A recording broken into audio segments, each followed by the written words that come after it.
5000 m² d'espace consacrés à la recherche. Après plus de 2 ans de chantier, le nouveau bâtiment de l'UPF a donc été inauguré ce matin. L'université qui compte mener des projets ambitieux dans les meilleures conditions et notamment se positionner dans l'innovation. Cette fin de travaux marque également la première étape d'une restructuration globale du campus.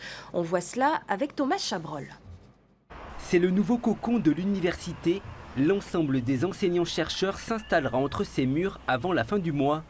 Le bâtiment est équipé de bureaux sur 2 étages, d'un auditorium, de salles de réunion.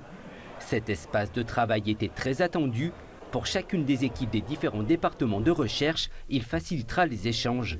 On n'en parle pas assez souvent, mais il y a un lien très important entre la recherche et la formation. Et en fait, le fait de se réunir et d'améliorer les conditions de travail et de recherche va directement améliorer aussi l'offre de formation et l'interaction avec nos étudiants. Cette inauguration est hautement symbolique sur le campus. Devant les portes d'entrée du bâtiment se dressent ces 2 hounous. Une dimension culturelle qui symbolise l'ancrage de l'université au cœur de l'Océanie et ses ambitions pour pousser les étudiants et ses chercheurs vers l'excellence. C'est bien l'objectif visé, c'est de pouvoir établir une cohésion, si vous voulez, dans la communauté des chercheurs, mais aussi la communauté enseignante et au final aussi la communauté des étudiants. Avec cette nouvelle aile, la superficie des laboratoires est 2,5 fois plus grande. Objectif, donner de nouvelles possibilités à la recherche polynésienne en matière de chimie, de biologie ou encore d'écologie. Avec le consortium Resipol, l'université a répondu à un appel d'offres national pour créer un écosystème de l'innovation. Le projet Naïti a été retenu.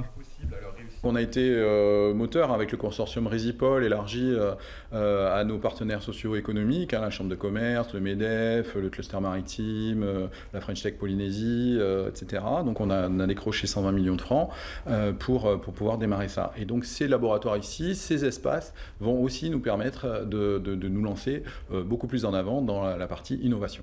Avec la construction de ce pôle de recherche, l'université libère ainsi de la place dans les autres bâtiments.